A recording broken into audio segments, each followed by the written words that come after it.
ষড়যন্ত্রমূলক হত্যা করা হয়েছে, ষড়যন্ত্রমূলক বঙ্গবন্ধুকে হত্যা করা হয়েছে, সেটাকে কি আপনি বলছেন নাকি? না না, এটা আপনি এটা কি বললেন? সেটাই তো হচ্ছে ঘনাফল, সেটাকে আপনি একজন আরেকজন ক্ষমতায় দেওয়ার জন্য। না, তাহলে যদি একজন কোন খলিফা কোন হত্যাকাণ্ডের সঙ্গে সম্পৃক্ত ছিল, আপনি তো সম্পূর্ণরূপে আপনি খেলাফতের বিরুদ্ধে বিষোদ্গার করছেন। আপনি আপনি ইসলাম বিরোধী বিষোদ্গার করছেন।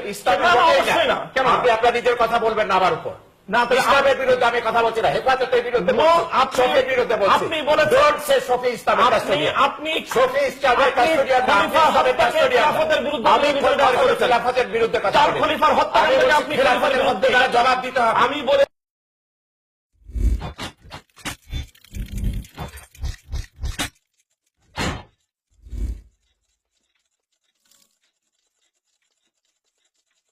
জিনিসটা হচ্ছে 2013 সালে হেফাজত, জামাত, বিএনপি এবং জাতীয় পার্টি এসব সহযোগিতায় যে ঢাকার যে মহাতাণ্ডবটা করলো, নজিরবিহীন একটা তাণ্ডব। এবং সেদিন যদি সৈয়দ আশরাফ যদি ওই কঠোর বক্তব্য না দিতেন, বেগম জিয়া তো বলেছিলেন হেফাজতের সমর্থনে সমস্ত ঢাকাবাসীকে রাস্তায় নেমে আসতে হবে, তখন ঢাকা শহর দাউ দাউ করে জ্বলছে এবং কোরআন শরীফ পড়ানো হচ্ছে সেখানে।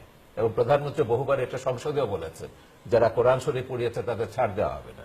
যাই হোক, পরের দিন তো প্রধানমন্ত্রী বললেন যে হেফাজত জামাতকে আর ছাড় দেওয়া হবে না। তারপর আমরা দেখলাম সরকার কঠোর অবস্থানে গেছে, শখানেকের মতো গ্রেফতার করা হয়েছে ওনাদের বাবুনগরী থেকে শুরু করে। সরকারের অবস্থান পরিবর্তনের সামনে নির্বাচনকে সামনে এই যে ওনাদের বাবুনগরী থেকে শুরু করে সবাই তো সুরসুর করে সব বলে ফেলেছেন যে কিভাবে তারা সরকার উৎখাতের পরিকল্পনা নিয়েছিলেন বিএনপি এবং জামাতের সঙ্গে সলা পরামর্শ করে। এবং সেইখানে সেই যে মামলাগুলো কি হলো, তারপরে আমরা দেখলাম ওই যে সমঝোতা, আপোষ, রেলের জমি দেওয়া হচ্ছে, টাকা পয়সা দেওয়া হচ্ছে, বসা হচ্ছে, বৈঠক হচ্ছে, এসে করে আজকে এসে যে হেফাজতকে তারা এসে করেছিলেন যে আমরা নিষিদ্ধ করবার দাবি জানিয়েছিলাম, তাদের সঙ্গে প্রধানমন্ত্রী বৈঠক করে তাদের এক ধরনের গ্রহণযোগ্যতা দিচ্ছে। আর যেই ছাত্ররা কালকে প্রতিবাদ করতে গেছে, বিশ্ববিদ্যালয়ের ছাত্ররা, তাদেরকে যেভাবে জলকামান নিক্ষেপ করা হয়েছে, যেভাবে তাদের উপর টিয়ার গ্যাস, কাঁদানে গ্যাস নিক্ষেপ করা হয়েছে, আজকে আমি স্তম্ভিত হয়ে গেছি। তাদের বিরুদ্ধে খুনের মামলা দেওয়া হচ্ছে।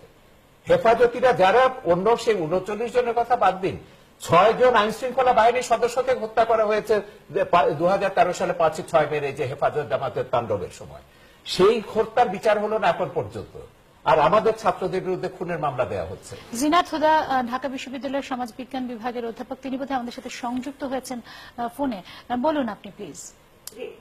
হ্যাঁ, ধন্যবাদ। আমি আসলে মৌলানা সাহেবের কাছে কুরআন সুন্নাহর আলোতে একটা প্রশ্ন করতে চাচ্ছি।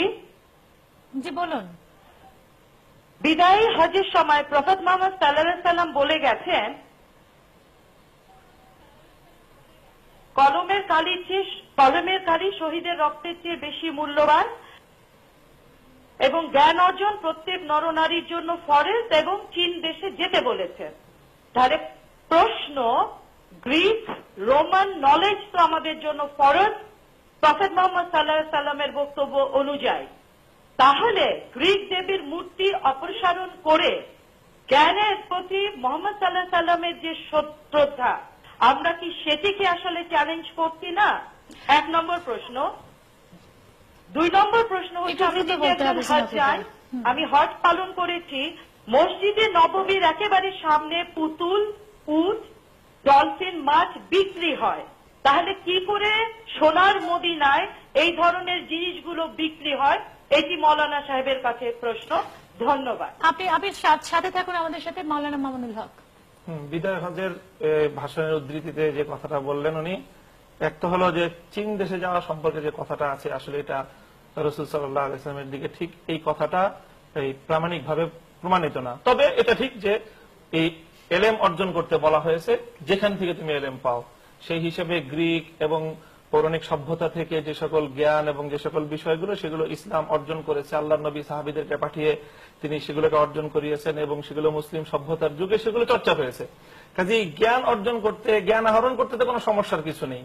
কিন্তু যেটা একটা সুনির্দিষ্ট একটা বিষয়, সেটা হলো এই যে যেহেতু মূর্তি এবং পৌত্তলিকতার যে সূত্রটা, সেটা হলো বিভিন্ন প্রাণীর অবয়ব তৈরি করা।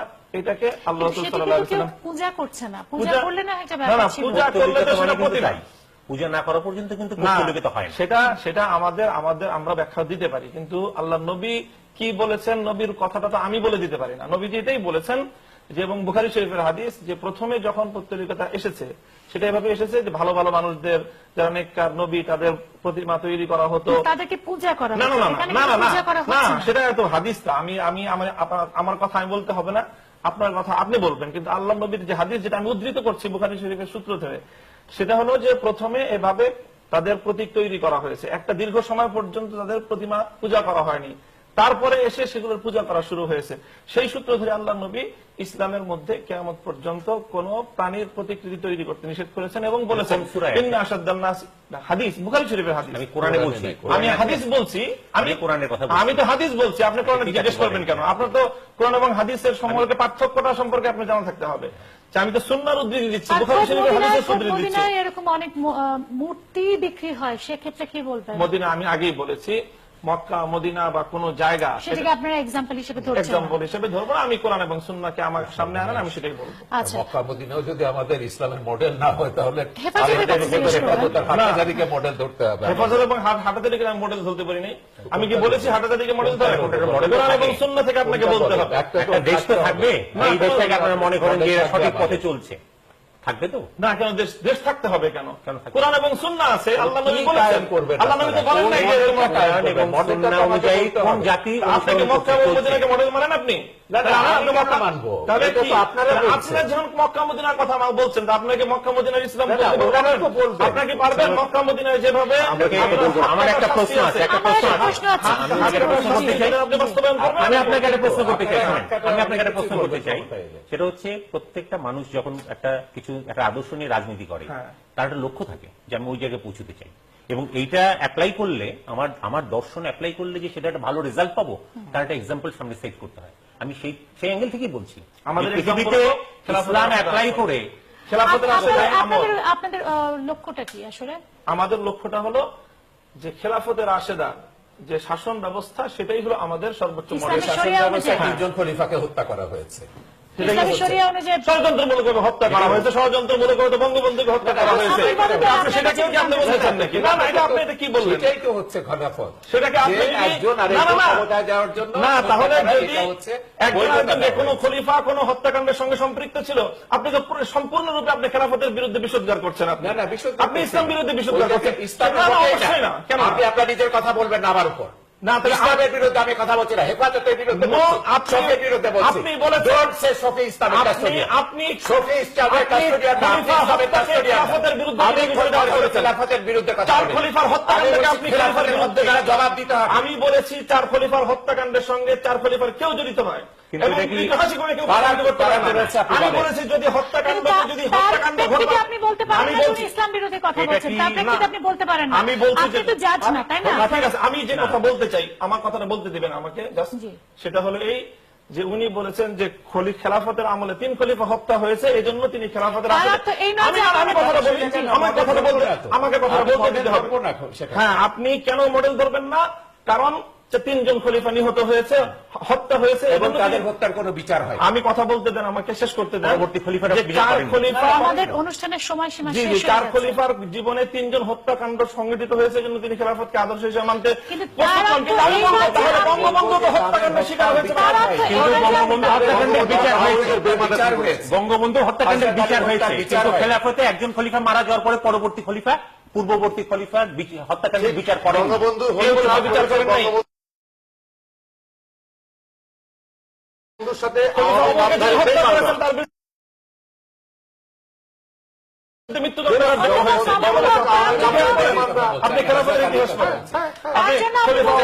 তার জন্য আপনি কাউকে বলতে পারেন না সে ইসলাম বিরোধী।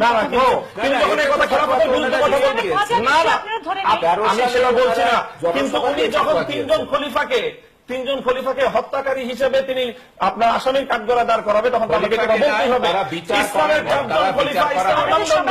অসংখ্য ধন্যবাদ, অসংখ্য ধন্যবাদ। আমার অনুষ্ঠানের সময়সীমা শেষ। একটি শব্দ আমি জানতে চাই, বাংলাদেশ কি এখন অসাম্প্রদায়িক রাষ্ট্র? মোটেই না। আপনার মতে? না, বাংলাদেশ নিশ্চয়ই একটা অসাম্প্রদায়িক রাষ্ট্র। বাংলাদেশকে কেউ এখান থেকে সরাতে পারবে না। হেফাজত জামাত যতই ষড়যন্ত্র করুক, বাংলাদেশ মুক্তিযুদ্ধের চেতনার বাংলাদেশ থাকবে। আব্দুল ওয়াদুদ দ্বারা একটু শব্দে জানতে চাচ্ছি, বাংলাদেশ কি আসলে এখন আর অসাম্প্রদায়িক রাষ্ট্র আছে? অবশ্যই অসাম্প্রদায়িক রাষ্ট্র। এই রাষ্ট্রে অসাম্প্রদায়িকতা কেউ কখনো বাংলাদেশকে কি আপনারা অসাম্প্রদায়িক রাষ্ট্র হিসেবে চান নাকি ইসলামী শরিয়া মতে চালাতে চান? অসাম্প্রদায়িক রাষ্ট্রের সঙ্গে ইসলামী শরিয়া সম্বন্ধ চালাতে চাই কিনা এই দুটোর মধ্যে কোনো সাংঘর্ষিকতা নেই। সাংঘর্ষিকতা না। নেই। ইসলাম সাম্প্রদায়িকতায় কোনোদিনও প্রশ্রয় দেয় না, বিশ্বাস আমি করে কি না। একটু বলবো যে জি, কেন জি, বলছি যে মোটেই জি, না? হ্যাঁ।